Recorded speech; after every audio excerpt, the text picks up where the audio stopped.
Assalamualaikum warahmatullahi wabarakatuh. Hai anak-anak hebat, bagaimana kabar kalian? Semoga sehat selalu ya. Semoga kalian tetap semangat belajarnya. Sebelum belajar kita bersama-sama doa dulu yuk. Bismillahirrahmanirrahim. Rabbi zidni ilma warzuqni fahma birahmatika ya arhamar rahimin. Baik, hari ini kita akan belajar tentang sejarah kebudayaan Islam kelas 3. Yang akan kita pelajari lanjutan dari mengenal keadaan alam jazirah pra-Islam 2. Yang akan dipelajari pertama adalah kehidupan masyarakat Arab pra-Islam. Kota Makkah adalah salah satu kota yang berada di negeri Hijaz di Jazirah Arab. Kota ini dahulunya merupakan sebuah kota kecil dengan penduduknya yang sangat sedikit. Jadi kota Makkah itu didirikan oleh Nabi Ibrahim alaihissalam dan Nabi Ismail alaihissalam. Di kota Makkah terdapat peninggalan Nabi Ibrahim alaihissalam dan Nabi Ismail alaihissalam. Di antaranya adalah sebuah bangunan suci yang dikenal di seluruh dunia sampai saat ini, yaitu Ka'bah Asy-Syarif. Di kota ini pula terdapat sumber mata air peninggalan Nabi Ismail alaihissalam yang disebut dengan sumur Zam-Zam. Sampai sekarang kota Makkah sudah berkembang dengan sangat ramai. Jadi ada bangunan-bangunan yang luar biasa besar, hotel-hotel dan sebagainya. Di sana berkembang sangat pesat. Kehidupan masyarakat Arab sudah modern, sama dengan kehidupan masyarakat lainnya di dunia. Jadi itu perkembangan di kota Makkah. Kehidupan masyarakat Arab pra-Islam. Kehidupan masyarakat Arab pra-Islam lebih dikenal dengan sebutan zaman jahiliyah. Kenapa? Kehidupan mereka belum teratur seperti sekarang ini. Pada waktu itu kehidupan mereka sangat keras.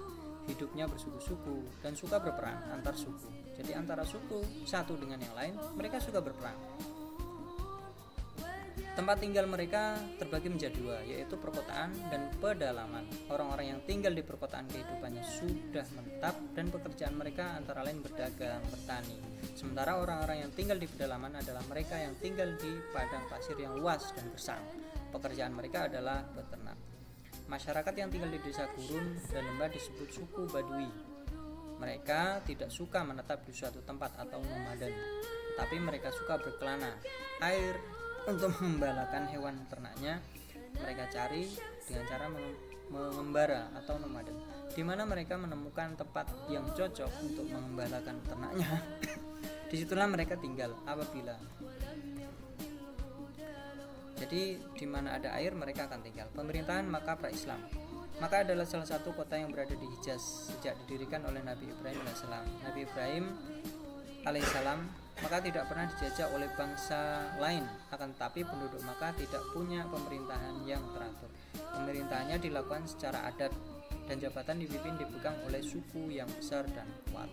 Salah satu tugasnya adalah memelihara dan menjaga Baitullah atau Ka'bah sebagai rumah suci. Itu tugas dari pemimpin kota Makkah pada zaman dahulu. Perang antar suku. Pada zaman jahiliyah di negeri Arab sering terjadi perang antar suku. Hal ini disebabkan karena sering terjadi perselisihan dalam memperebutkan kepemimpinan dan persaingan dalam memperebutkan padang rumput yang subur dan sumber mata air sebagai tempat kehidupan mereka. Jadi mereka merebutkan padang rumput dan juga sumber mata air sehingga mereka berperang satu suku dengan suku yang lainnya. Perang itu sering terjadi berkepanjangan dan dikenal dengan sebutan Ayyamul Ard. Di antara perang antar suku itu yang paling terkenal yaitu sebagai berikut. Al-Basus.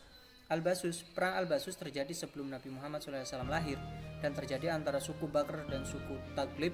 Perang ini terjadi selama kurang lebih 40 tahun. Bayangkan 40 tahun mereka berperang. Itu luar biasa sekali. Yang kedua adalah Ayyamul Fijr atau lebih dikenal dengan sebutan perang Fijar. Ayyamul Fijr adalah peperangan yang terjadi pada bulan-bulan suci antara kabilah-kabilah yang berada di tanah Hijaz. Perang Fijar ini terjadi hingga 4 kali. Di antaranya perang Fijar yang paling terkenal adalah perang Fijar keempat. Kota-kota penting di Jazirah Arab. Yang pertama adalah Makkah.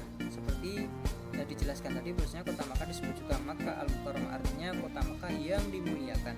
Makkah adalah kota suci bagi umat Islam seluruh dunia. Di kota ini terdapat bangunan Ka'bah yang dijadikan kiblat sholat umat Islam sedunia. Kota Makkah disebut juga Tanah Haram. Mengapa kota Makkah disebut Tanah Haram? Hal tersebut dikarenakan kota Makkah tidak boleh masuk atau tidak boleh dimasuki oleh orang-orang yang bukan beragama Islam. Orang-orang yang bukan beragama Islam pun memasukinya atau mengetahui. Mereka sangat menghormati peraturan tersebut. Kota Makkah dahulunya didirikan didirikan oleh Nabi Ibrahim alaihissalam dan putranya Nabi Ismail alaihissalam. Selanjutnya adalah Madinah. Madinah merupakan kota suci yang kedua bagi umat Islam setelah kota Mekah Al-Mukarramah. Sebelum Nabi Muhammad SAW hijrah, kota ini dikenal dengan nama Yathrib.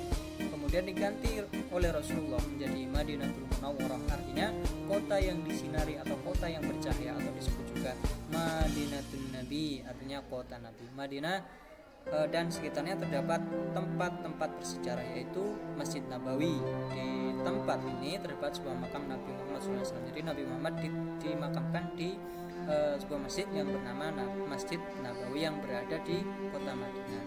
Dan dua sahabatnya itu Abu Bakar Siddiq radhiyallahu anhu dan Umar bin Khattab radhiyallahu anhu.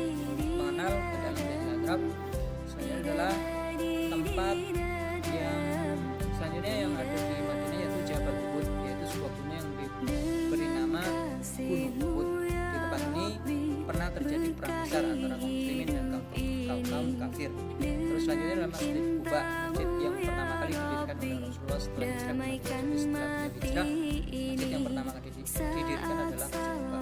Terus makam Baqi, tempat ini merupakan tempat pemakaman kurang lebih 1000 sahabat Rasulullah, antaranya adalah Utsman bin Affan dan banyak sekali sahabat yang lain yang dimakamkan di sana. C. Taif. Kota Taif dan sekitarnya merupakan daerah yang sangat subur. Kota ini memiliki nilai bersejarah yang penting dalam dakwah Islam. Ketika Rasulullah berdakwah ke Taif, diusir dan dilempari batu oleh kabilah Bani Saqif. Nabi Muhammad sangat sedih pada waktu, tapi beliau tetap sabar